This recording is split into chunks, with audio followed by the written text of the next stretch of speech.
If you're doing this music thing alone, you're not just making it lonely, you're also making it very slow. I just spent a week in the Australian bush in a music production retreat where I was one of the teachers, and I saw people coming in with a clean slate and going out with a banging master loop, or people that had a vision in their head and didn't know how to put it into Ableton, but they had the Ableton skills, and they managed to sketch out ideas for a whole track. In this 1 week, they doubled, tripled, quadrupled their progress. And it's not because suddenly they got more talented, but they had the right container with the right people.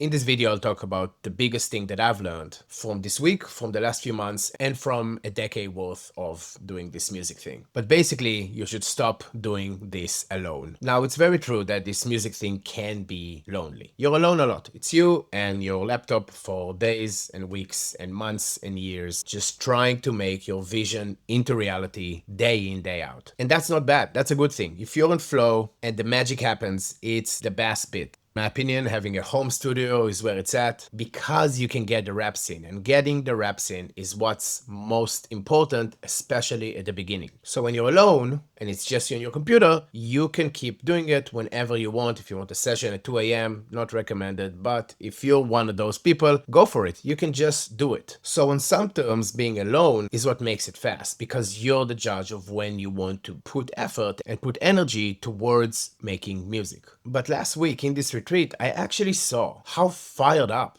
people can get. The progress that they got by being surrounded with more people that are doing the thing, that are fired up about doing the thing, was actually remarkable. Having someone in your sphere that gets up at 8 a.m. to write music until 9 p.m. would make you probably follow along. And if you want this music thing to work out for yourself, it's kind of the way you want to be. You want to be obsessed about making music at the beginning and in the middle and in the end. But by then it happened naturally. So don't worry about it. So the real question is why would you want to make it slower for yourself? There's this concept that I heard from Tony Robbins where he says that proximity is power. And if I'm not wrong, it comes from a research that shows that you're the average of the 5 people you hang out with the most. You're the average of your surrounding. For music producers, there's 2 types of proximities. Type 1 is proximity to the people ahead of you in the journey. For example, when I collaborated and remixed bigger artists than me, I got closer and closer to the bracket of those artists in a lot of ways, right? My brand can get bigger. When people see my name next to their name, they just look at me differently. I got to talk to people that made it already and ask them questions to better understand decisions that I need to make in my journey from where I'm standing. That proximity with people ahead of you can give you a lot of information about the journey itself. It can help you with branding, with reputation and connections to people from the scene, from the place that you want to get to. And type number 2, which I think in the beginning is actually more important, is proximity to the people that are in your level. If you have people in your level that are absolutely fired up, it's one of the best things that can happen to you. The moment that you see one of those colleagues of yours get their EP signed in the label you always dreamed of, you'll get the A-OK. All of a sudden there's a green light in front of you and you have this, I can do this. It's right there, it's close to home. All those people, collaborate with them, send them your mix down, share your samples with them, work together towards getting to that goal. I had a few of those when I started and we reposted each other's stuff. We always send each other to check the mix downs. We just got into flow with each other and we helped each other grow one opportunity at a time.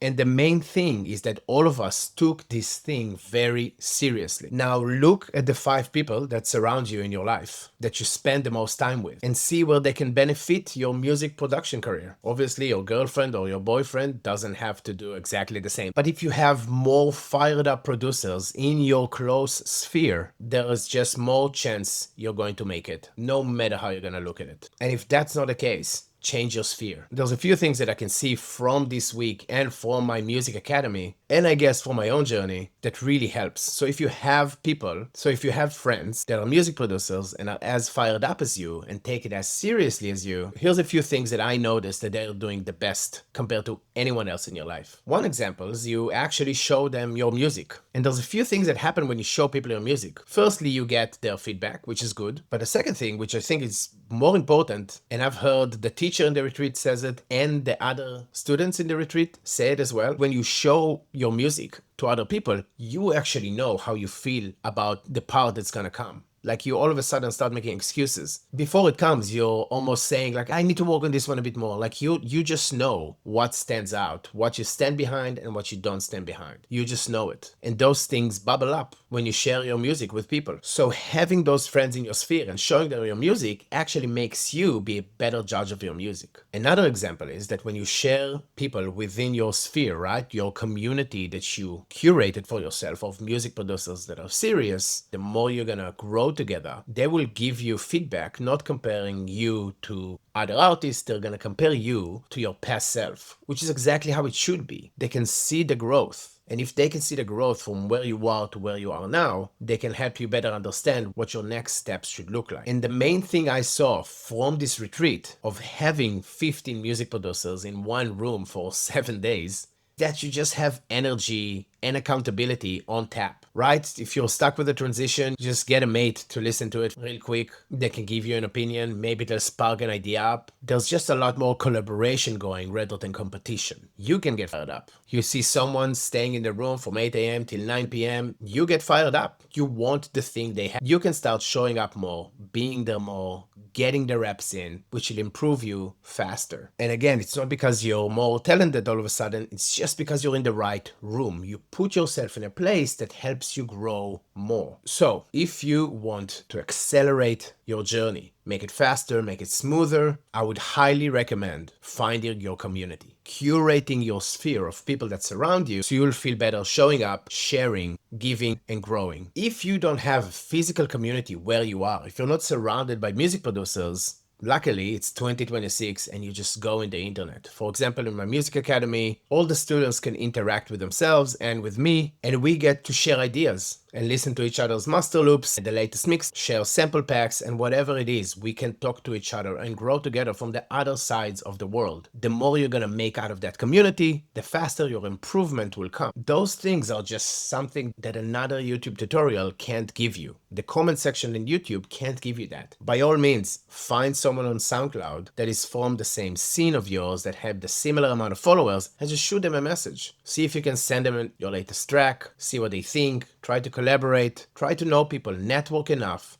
so you'll be able to curate and invite more and more people that are taking this seriously so you can level up faster. The other obvious bit to add here is the fact that all these people that were in this container had a mentor that makes music that they really love, which is why they were there, and he can help them get from point A to point B faster. It's a whole other topic to talk about mentorship and why it makes sense more than anything else. But for now, we can just say that if you want it to be faster, smoother, and funner, curate a community or join an existing community of music producers that are taking it seriously and are in it for the long run. If you want to check out my music academy, you can check it out in the link in the description. But in any way, just stop doing this alone. Nothing will accelerate your success more than a mentor and a community. Absolutely nothing. Your tribe is out there, so go and find them. And I wish all of this was of value to you, and thank you so much for listening to this video. If you want to like and subscribe to the channel, that would really help. Comment, interact with me here. I'm here a lot. And go get it. Go do the thing.